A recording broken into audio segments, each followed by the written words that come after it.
নদী-নালা ও খাল-বিল দখল করা জলজ উদ্ভিদ কচুরিপানা একসময় মানুষের বিরক্তির কারণ হলেও এই উদ্ভিদটি এখন জীবন জীবিকার নতুন সম্ভাবনার পথ খুলে দিয়েছে। কচুরিপানাকে প্রক্রিয়াজাত করে একটি পরিবার আয়ের নতুন পথ তৈরি করেছে।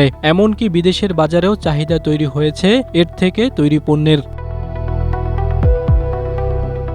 বাগেরহাট শহরের খানজাহানপল্লীর গোবদিয়া এলাকার ৮ নং ওয়ার্ডের লেকপাড় সংলগ্ন খাল থেকে প্রতিদিন কচুরিপানা সংগ্রহ করছেন উদ্যোক্তা সুমি বেগম ও তার পরিবারের সদস্যরা। সংগ্রহের পর নির্দিষ্ট নিয়মে কেটে রোদে শুকিয়ে কাঁচামাল হিসেবে ঢাকার গাজীপুরের একটি প্রতিষ্ঠানে পাঠানো হয়। পরে সেই কাঁচামাল দিয়ে তৈরি হচ্ছে গার্ডেন পট, চিকেন ও ডগ বাস্কেট, জুতা, ফুলদানি, ফ্লোর ম্যাট, পাপোশ, টিস্যু বক্স সহ বিভিন্ন পরিবেশবান্ধব পণ্য।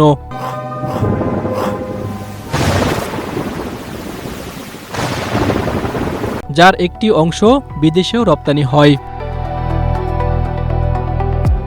একসময় প্রতি কেজি কচুরিপানা মাত্র ৫০ টাকায় বিক্রি করলেও এখন গাজীপুরের প্রতিষ্ঠানটি প্রতি কেজি কচুরিপানা ১৫০ টাকা ধরে কিনে নেওয়ার আগ্রহ দেখিয়েছে। এতে ব্যবসাকে আরও বড় করার স্বপ্ন দেখছেন সুমি বেগম।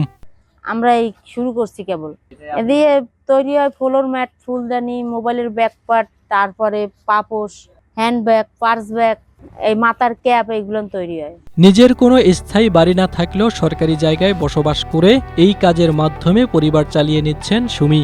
আর এ কাজে সহযোগিতা করছেন স্বামী ও ২ সন্তান। স্বামী আব্দুল্লাহ শেখ আগে একটি দোকান চালাতেন, কিন্তু তাতে লাভ না হওয়ায় তিনিও স্ত্রীর সঙ্গে এই ব্যবসায় নেমে পড়েন। তো ইউটিউবে দেখেছি, ইউটিউবে দেখার পরে এটা আমার আর এক ভাই কাটতেছে, তার সহযোগী সেই কোম্পানিতে চাকরি করতো, সেই চাকরি বাদ দিয়ে এই মাল কাইটে এখন বেচে। আমি তার দাদা শুনে আমি এইভাবে প্রসেসিং করে আমার নিজের দোকান ছিল, আমি দোকান বন্ধ, এখন এই মাল কাটতে শুরু করছি।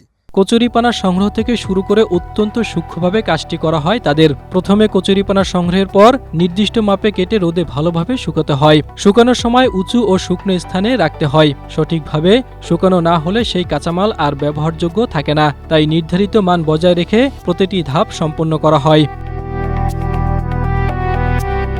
কচুরিপানাকে কাজে লাগিয়ে পরিবেশ বান্ধব পণ্য তৈরির উদ্যোগ অত্যন্ত সম্ভাবনাময় বলছেন বাগেরহাট বেসিক শিল্পনগরীর ভারপ্রাপ্ত উপব্যবস্থাপক। পাশাপাশি এ ধরনের ক্ষুদ্র উদ্যোক্তাদের প্রশিক্ষণ সহ যাবতীয় সহযোগিতার আশ্বাস দিয়েছেন তিনি। বাগেরহাটে ইতিমধ্যে কয়েকটি পরিবার এটা নিয়ে কাজ করা শুরু করেছেন।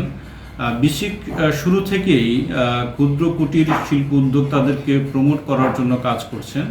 উদ্যোক্তাদের চাহিদা থাকা সাপেক্ষে আমরা তাদেরকে আর্থিক সহায়তা প্রদানে অঙ্গীকারবদ্ধ। উদ্যোক্তাগণ যদি তাদের স্কিল ডেভেলপমেন্টের মাধ্যমে এই পণ্যের উৎকর্ষতা সাধনে কাজ করে থাকেন, তবে অবশ্যই এটি একটি সম্ভাবনাময় খাত হতে পারে বলে আমি মনে করি। Desk report, Asia post.